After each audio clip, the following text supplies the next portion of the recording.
ओम श्री वेद पुरुषाय नमः। नमस्कार। क्लास नंबर 298 श्रीमद् भगवद गीता जी शंकराचार्य जी के भाष्य के अनुसार आरंभ किया जाता है। ओम श्री सीतारामचंद्राभ्याम नमः। नमो गुरुभ्यः। अथ काल देवता श्री संवत् 2081 कार्तिक कृष्ण पक्षः एकादशी सोमवार पूर्वा फाल्गुनी नक्षत्रम दक्षिणायनम शरद ऋतु। ओम तत्सत् श्री शंकराचार्याय गुरवे नमः। प्रजहाति यदा कामान् सर्वान् पार्थमनुगतान् आत्मन्येवात्मना तुष्टः स्थितप्रज्ञस्तदुच्यते। भगवद गीता जी अध्याय नंबर 2 और श्लोक नंबर 55। और ये पुस्तक है Gita Press Gorakhpur, book number 10, Shankaracharya ji के भाष्य वाली पुस्तक। अच्छा जी, तो कल हमने इस श्लोक को अच्छी तरह समझने के लिए काम, इस श्लोक ने क्या बता रहे हैं, इस श्लोक में अर्जुन जी ने जो पूछा है कि स्थित प्रज्ञ किस प्रकार के होते हैं, तो भगवान उसका यहाँ उत्तर दे रहे हैं कि स्थित प्रज्ञ जो हैं उनका पहला लक्षण होता है प्रजहाति यदा कामान। वो व्यक्ति जिसका भगवद गीता में बताए गए उपाय के द्वारा, ये इंपॉर्टेंट है, ये नहीं कि कोई बीमार हो गया और उसकी अंदर की सारी इच्छा चली गई। वो इच्छा जाती नहीं है, वो केवल अव्यक्त होती है और स्वस्थता होने पर फिर आ जाती है। लेकिन ये जो व्यक्ति हैं, इनके जो काम हैं, काम अर्थात इच्छा, संसार के प्रति जो इच्छा है, वो सारी इच्छा, अनेक प्रकार के विषयों में इच्छा, सब इच्छा इनकी पूरी तरह शांत है। शांत का मतलब ये नहीं कि बीज अवस्था में चली गई है, बीज के समेत, ना वो बीज में है ना वो व्यक्त है। जैसे बीमार व्यक्ति की इच्छाएं बीज अवस्था में होती हैं लेकिन आ जाती हैं। जो व्यक्ति एकांत सेवन कर रहा है, भोगों से अपने आप को दूर किए हुए है, मन को बांधे हुए है, उसकी भी सारी इच्छाएं, काम बीज अवस्था में होता है और सामने परिस्थिति आने पर वो फिर उत्पन्न हो जाता है। लेकिन इनके पास एक ऐसा मेथड है जिससे इन्होंने काम को बीज अवस्था से ही समाप्त कर दिया है। तो प्रजहाति यदा कामान सर्वान, हे पार्थ मनोगतान, मन में गए हुए सारे कामों को, इच्छाओं को, सबीज, ना इस काल में ना फ्यूचर में, कभी भी किसी देश में नहीं, किसी काल में नहीं, किसी भी परिस्थिति में नहीं। अब देखिए कितनी बड़ी प्रतिज्ञा है। वो आत्मन्येव आत्मना तुष्टः, उसका तुष्टि आत्मा से आ रहा है, अपने आप से ही, वो स्वयं ही अपना तुष्टि हेतु है। ऐसे व्यक्ति को स्थित प्रज्ञ कहते हैं। अभी आपके सामने कहना चाहते हैं कि जब हम इस भगवद गीता को पढ़ने लगे थे गुरुजी से, हमें बड़ा भाग्य लगा कि हमें इतने अच्छे गुरुजी मिल गए हैं और हम इन भगवद गीता को पढ़ने लगे। तब जब ऐसा ये श्लोक सामने आने लगे तो अपने आप को पूछने लगे कि क्या इनको पढ़ते पढ़ते, इनके अर्थ को समझते समझते हमारे अंदर काम जय हुआ है? और हमें ये भगवान की कृपा से ये सत्य कहने का बल आया कि कोई काम जय नहीं हुआ है। जिस प्रकार हम कामी पहले थे उसी प्रकार कामी हैं, बस बातें करनी आ गई हैं, ऐसे ऐसे बड़े बड़े श्लोक बोलने आ गए हैं, शंकराचार्य जी का भाष्य बोलना आ गया है, लेकिन काम वहीं का वहीं बैठा है। ऊपर से दिखावा करना आ गया है, एक झूठा जीवन जीना आ गया है। और इसलिए हम सोचते थे हो सकता है हम ठीक प्रकार से नहीं समझे हैं, तो आसपास जो गुरुजन इत्यादि हैं क्या वो इस प्रकार के लक्षण वाले हैं? उनमें भी कुछ ऐसे लक्षण नहीं दिखे। कहीं पर कोई भी ऐसे लक्षण वाला व्यक्ति ना बाहर दिखा ना अपने अंदर दिखा। तब ये प्रश्न उठने लगा कि जब ऐसा व्यक्ति हो ही नहीं सकता तो भगवान ऐसा क्यों कह रहे हैं? और दुख हुआ और हृदय में भगवान के प्रति प्रार्थना हुई। ये सौभाग्य था कि ऐसा अपने आप हुआ और धीरे धीरे भगवान ने रास्ता दिखाया कि भगवत गीता ही पूरी गलत पढ़ाई जा रही है। ये जब तक हम इस भगवत गीता को ऐसे नहीं पढ़ेंगे कि ये सृष्टि कैसे हुई है, इस सृष्टि का जो कारण क्या है, इस सृष्टि का कारण है कि सत्यम जो है उसके अज्ञान के कारण ये सृष्टि दिख रही है। ये पॉइंट पकड़िए, ये मत कहिए कि नहीं प्रैक्टिकल बातें करो, प्रैक्टिकल बातें करो। ये सृष्टि साइंस की सृष्टि से बिल्कुल भिन्न है। साइंस कहती है कि ये सृष्टि दूध जैसे विकृत होके दही, मक्खन, घी इत्यादि बनता है, कॉजेशन, परिणामा, वैसे ये सृष्टि परिणाम का फल नहीं है। ये दो प्रकार की सृष्टियां हैं। क्रिएशन, जब तक हम भारतवासी इसको नहीं देखेंगे कि साइंस हमको पढ़ा रही है कि ये सृष्टि कॉजेशन, काल में लीनियर काल रेखा पर 1 मिलियन बिलियन ईयर पहले ये थी, फिर ये बनी, फिर ये बनी, इस प्रकार वो हमको काल रेखा पे दिखा रही है साइंस कि ऐसे करते करते परिणाम होते होते सृष्टि अब यहाँ पहुँच गई है और आगे क्या परिणाम होंगे। लेकिन ये वेद हमको एक भिन्न चक्षु दिखा रहा है। यदि हम वेद को एक चक्षु माने प्रमाण, एक इंडिपेंडेंट मीन्स ऑफ नॉलेज, एक ऐसी नॉलेज दे रहे हैं वेद आधारित भगवत गीता आदि जो आपको अनुमान, प्रत्यक्ष और अनुमान से मिल ही नहीं सकती। उनका ये विषय ही नहीं है। इसलिए साइंस हैंडीकैप्ड है।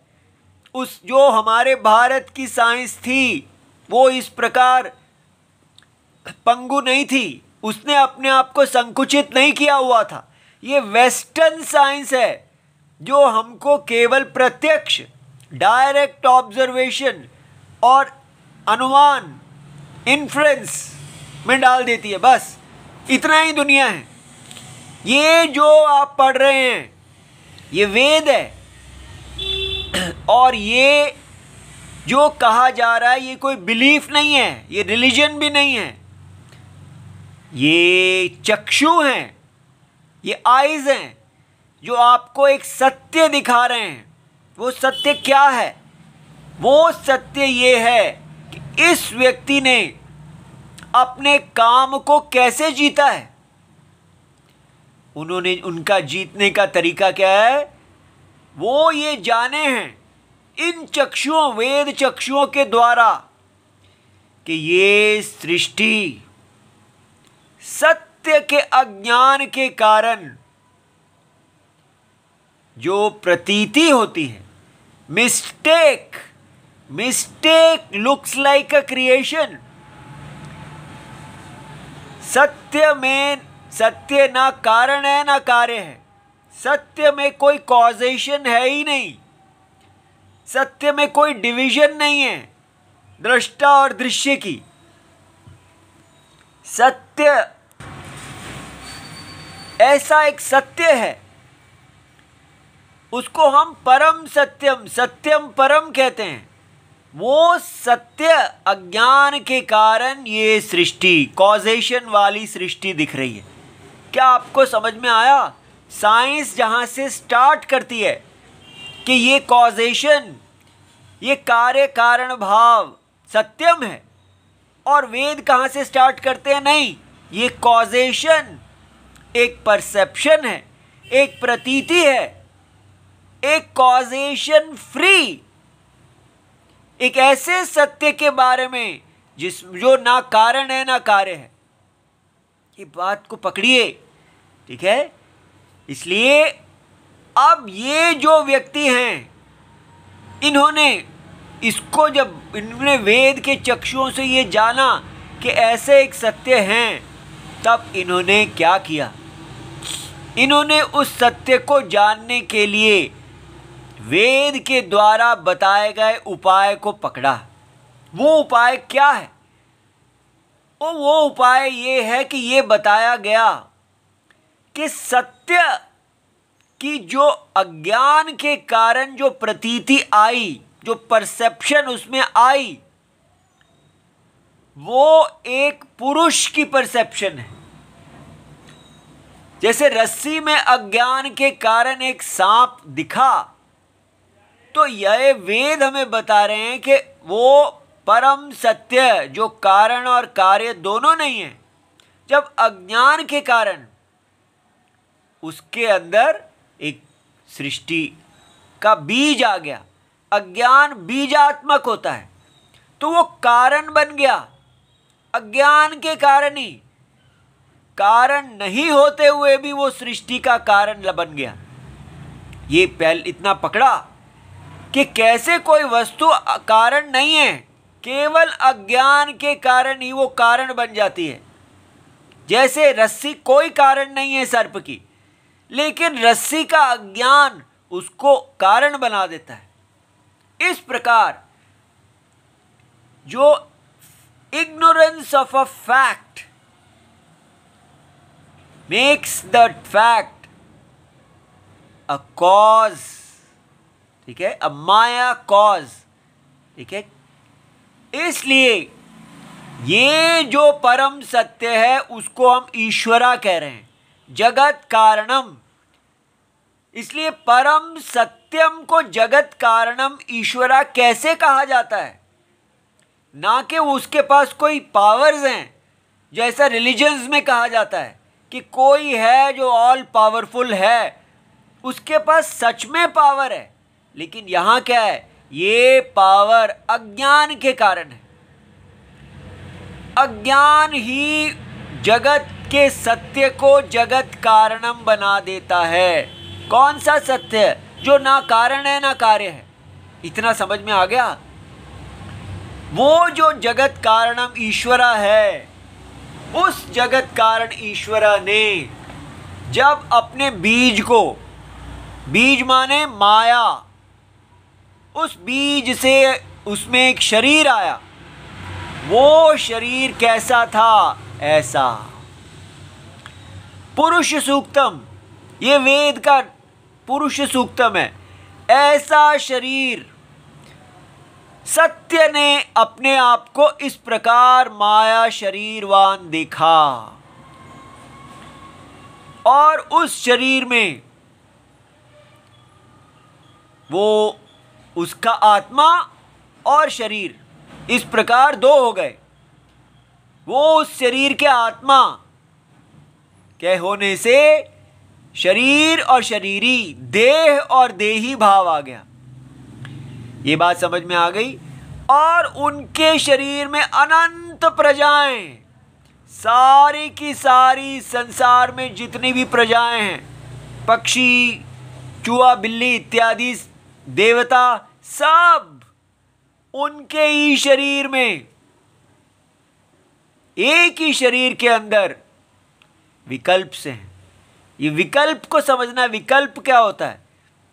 पुट टुगेदर नहीं, ये कोई डब्बा नहीं है जिसके अंदर फल रखे हुए हैं।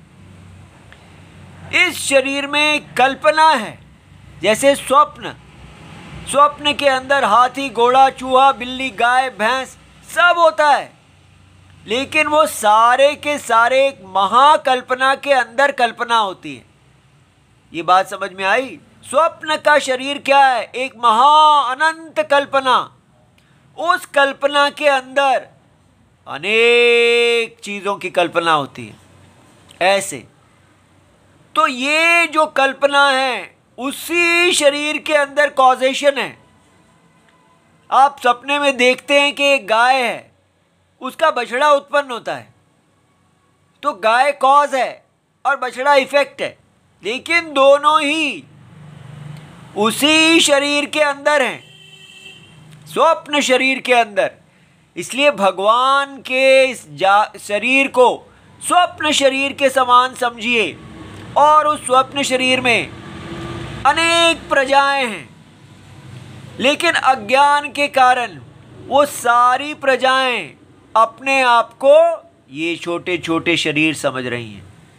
वो नहीं जानती हैं कि हम एक माया महाशरीर के अंदर हैं, और वास्तव में हम शरीर नहीं हैं, हम आत्मा हैं, चेतन परम सत्य। तो ये वेद के चक्षु हैं जो भारत के लोगों के बंद हैं। जब तक आप इस वेद चक्षु से इसको नहीं देखेंगे, आपकी भगवत गीता आपको मार्केट भगवत गीता ही मिलेगी। धोखे में मत रहिए।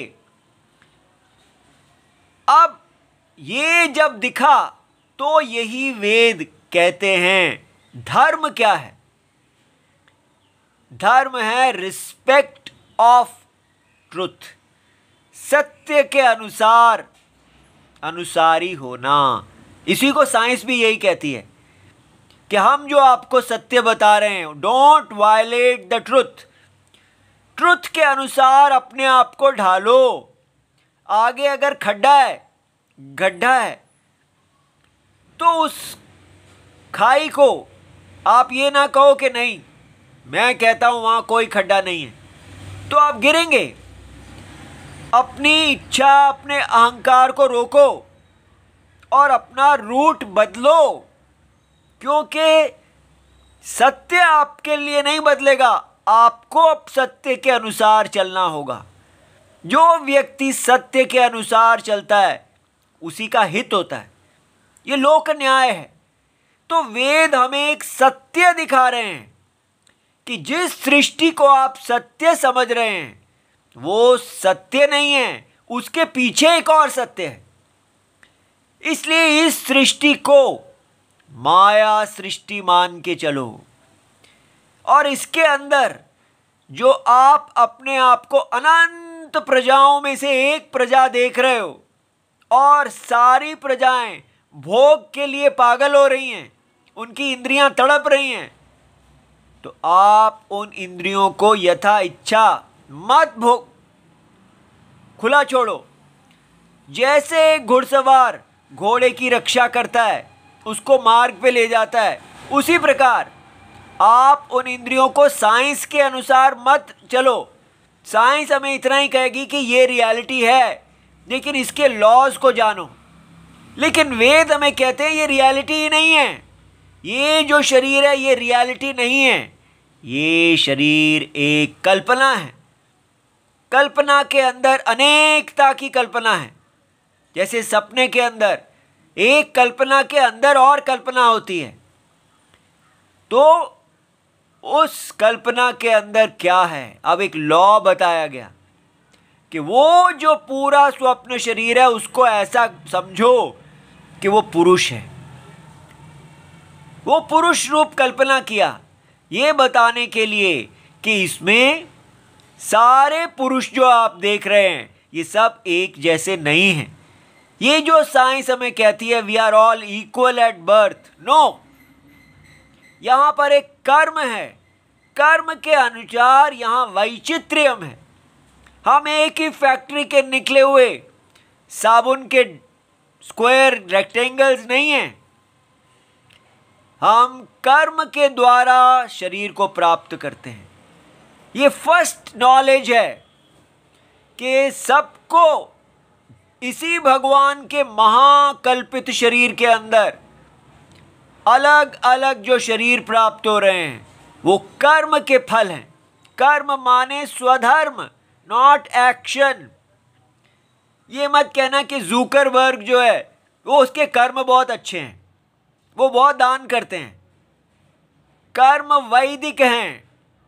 कर्म माने कि आप अपने इस यज्ञ शरीर में आपका स्वधर्म, इसलिए स्वधर्म क्या है?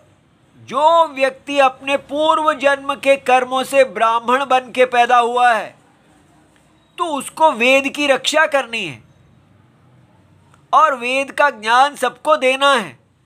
सारे शरीर को जैसे सिर है, सारे शरीर को ज्ञान देता है, वो सारे शरीर का गुरु है। उसी प्रकार ये जो ब्राह्मण बन के पैदा हुए हैं उनको यही करना है, अपनी स्वेच्छा को बांधना है। क्यों?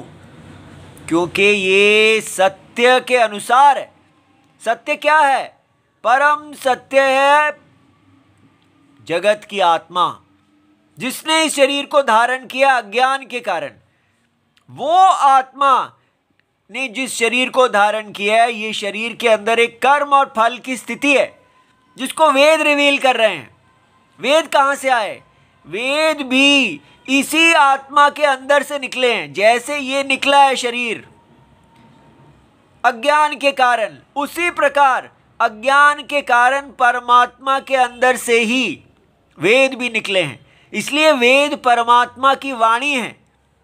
इसको रिलीजन से डिफरेंट देखिए। रिलीजन हमको कोई सत्य नहीं बता रहे, रिलीजन एक बिलीफ दे रहे हैं।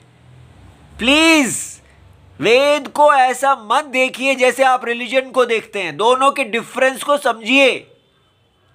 यहां जो कर्म और फल का सिद्धांत बताया जा रहा है कि यहां सब अनइक्वल हैं, सबका स्वधर्म भिन्न है। इसलिए ये एक यज्ञ रूप है, इसमें सबको आहुति देनी है। किसका तर्पण करना है? इसका तर्पण नहीं, इसका तर्पण। ये होल जो है ये है मुख्य देवता। आपको ऐसे जीना है कि आपका ये होल का वर्धन हो। साइंस भी हमको यही कहती है कि इस प्रकार जियो कि सारा यूनिवर्स जो है वो तृप्त हो। कोई एक व्यक्ति ऐसे ना जिए जैसे सूर्य हैं, कैसे जी रहे हैं? सारे यूनिवर्स को तृप्त कर रहे हैं। पृथ्वी कैसे जी रही है? वायु, अग्नि, ये सब एक ऑर्डर के अनुसार चल रहे हैं, स्वेच्छाचार के अनुसार नहीं चल रहे। ये स्वेच्छाचार काम है। याद रहे कि हम प्रजाहाति यदा कामान के टॉपिक पे हैं। इस व्यक्ति में जो काम है अपने शरीर को तृप्त करने का, वो कैसे दूर होगा? जब उसको ये धर्म का पता चलेगा कि ये मेरा शरीर इस महाशरीर के अंदर है, इसलिए मुझे महाशरीर के ऑर्डर का पालन करना है। मैं इंडिपेंडेंट नहीं हूं। और ये महाशरीर जो है इसमें मेरी एक पोजीशन है। अगर मैं हाथ हूं तो मैं क्षत्रिय हूं, जांघ हूं तो वैश्य हूं, पैर हूं तो शूद्र हूं। इसलिए ये पोजीशंस जो हैं ये कोई कास्ट सिस्टम नहीं है, ये कोई एक्सप्लॉयटेटिव शोषण का सिस्टम नहीं है। ये शोषण का सिस्टम तब बनता है जब हम अपने वैदिक धर्म को नहीं जानते और राग द्वेष के एक दूसरे का शोषण करने लगते हैं। उससे हम धर्म से गिर जाते हैं अपने। इसलिए मेरा बेटा, अपने इस वर्णाश्रम धर्म का नाश मत करो। वर्णाश्रम धर्म को जान के उसका ठीक प्रकार से पालन करें। ये ना कहें कि वर्णाश्रम धर्म अपने आप में ही एक्सप्लॉयटेटिव, शोषणकारी है, उसको हटा के हम अब एक साम्यवादी समाज बना देंगे। वो समाजवाद, साम्यवाद इत्यादि वेस्ट से आए हैं, वो इस वैदिक सत्य को नहीं जानते। इसलिए काम कैसे दूर होगा?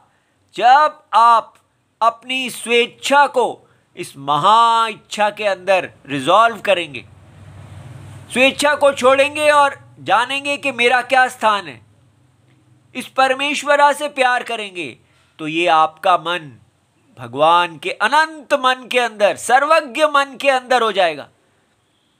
इस प्रकार सर्वज्ञ से अपनी एक रसता, हार्मनी, जैसे इतने सारे लोग, हजारों लोग इकट्ठे इंस्ट्रूमेंट बजाते हैं, वो अपनी स्वेच्छाचार को छोड़ देते हैं, वो होल को पकड़ते हैं।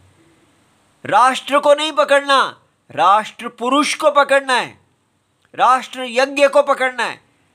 राष्ट्र हम सबको एक बना देगा कि सारे जीडीपी के लिए काम करो। हमें जीडीपी के लिए काम नहीं करना, हमें यज्ञवर्धन के लिए काम करना है। यज्ञवर्धन के लिए काम करेंगे तो ब्राह्मण, क्षत्रिय, वैश्य, शूद्र अपना अपना काम करेंगे। लेकिन राष्ट्र के लिए काम करने लगे तो ये बाजार बन जाएगा, यज्ञ बाजार नहीं है। तो इस प्रकार करने से इसको समझ में आया कि काम क्या होता है और धर्म क्या होता है। ये बात समझ में आई। धर्म को डिफाइन करना इतना मुश्किल है। धर्म वो है जो होल की आज्ञा है, काम वो है जो केवल पार्ट की आज्ञा है। होल माने समष्टि, व्यष्टि। व्यष्टि आज्ञा छोड़ दो और समष्टि आज्ञा को पकड़ो। ये है राम, ये शरीर है सीता, इसको हम बोलते हैं सीताराम। सीताराम, यही पुरुष राम और सीता के रूप में अवतार एक शरीर लेके आते हैं और हमें आदर्श जीवन का बताते हैं। इसलिए इक्वालिटी के चक्कर में ना पड़ें। इक्वालिटी हमको पागल कर देगी। इक्वालिटी कहती है मेरा भोग, मेरा भोग, मेरा भोग। जन्म से जो इनइक्वालिटी कर्मों के आधार पे है, जो हमें कहता है कि आपकी अनइक्वल ड्यूटी है, अनइक्वल आहुति है। इस यज्ञ में सबको अलग अलग आहुति डालनी है। सबको वेद नहीं पढ़ना, सबको क्षत्रियों की तरह धर्म रक्षा नहीं करना, युद्ध नहीं करना। सबको अपना अपना काम करना है और अपने मोर्चे पे डटे रहना है। तो उसको अपना काम, व्यक्तिगत काम रोकना होगा। लेकिन इस प्रकार जब आप इस यज्ञ का वर्धन करते हैं तो ये यज्ञ आपको फल देना चाहता है। आपको कहता है कि आप नीचे से ऊपर की तरफ जाएंगे। तब इस व्यक्ति ने जो आज ब्रह्मज्ञानी बना है वो कहता है कि नहीं, मुझे वेद बताते हैं कि ये अपवर्ड मोबिलिटी एक सांप सीढ़ी है, कभी भी मैं नीचे गिरता रहूँगा और अगर ऊपर पहुँचा भी तो क्रम मुक्ति से कितने जन्मों में मैं ऊपर पहुँचूँगा और सत्य को जानूँगा। लेकिन करोड़ों बार मैं ये कर चुका और मैं इसी चक्र में हूँ। मुझे और कुछ नहीं चाहिए, मुझे अपवर्ड मोबिलिटी नहीं चाहिए। उसको कहते हैं वैराग्यम, उसमें वैराग्य आता है। और फिर उसने क्या किया? केवल आराधना, इस यज्ञ पुरुष की आराधना के लिए वो अपनी जगह पे टिक गया और इतने बड़े बड़े काम किए। जो व्यक्ति एकदम काम मुक्त हो जाता है और केवल आराधना के लिए ही यज्ञ करता है, वो इतना महान हो जाता है। भारत की सारी महानता इन लोगों ने की है। इस विद्या ने भारत को महान बनाया है। लेकिन आज हमने वो सब छोड़ दी। इस यज्ञ को करते करते कर्म योगी, उसका चित्त जो है एकदम निर्मल हो जाता है, इतना निर्मल कि वो उसमें सत्व, वो केवल साक्षात इसी अंतःकरण से सत्य, आत्मा, अनात्मा, विवेक कि ये शरीर और इसके अंदर जो देही है, देह और देही विवेक को देखता है और देही को देख लेता है। फिर वो कर्म का त्याग करके ज्ञान योगी बनता है और उस ज्ञान योग से वो अपनी बुद्धि को स्थिर कर लेता है। ये है प्रजाहाति यदा कामान। आजकल हम क्या कर रहे हैं? Be professional. बचपन से ही लड़के लड़कियां अगर इकट्ठे रहेंगे तो काम खत्म हो जाएगा। क्या पागलपन है। और क्या फिर साथ साथ उनको कॉन्डम देने लगते हैं। इतना हम काम को दबा रहे हैं, सुप्रेस कर रहे हैं और बीमार हो रहे हैं। ये अस्वस्थ समाज है जो काम को दबा के कहना चाहता है कि अंदर ही अंदर बस काम को पूर्ण भी करते रहो और ऊपर से बड़े स्मार्ट प्रोफेशनल बने रहो। स्त्री और पुरुष हम तो इकट्ठे रहते हैं, लेकिन हम तो सेक्सलेस हैं। काम हम में है ही नहीं, हम तो केवल प्रोग्रेस कर रहे हैं। ये बिल्कुल गलत है। काम को रिकॉग्नाइज करें। काम को जीतने का और कोई तरीका नहीं है। अगर आप इसको स्वच्छंद छोड़ेंगे तो ये पूरे यज्ञ का भी नाश कर लेगा और अपना भी नाश कर लेगा। काम अग्नि सब कुछ जला देगी। इसलिए भगवत गीता को हल्का ना लें। सत्य भगवत गीता पढ़ने के लिए राम जी को गुरु माने। राम जी मेरी रक्षा कीजिए, मुझे सत्य चाहिए। ओम नमो भगवते वासुदेवाय। प्रणाम।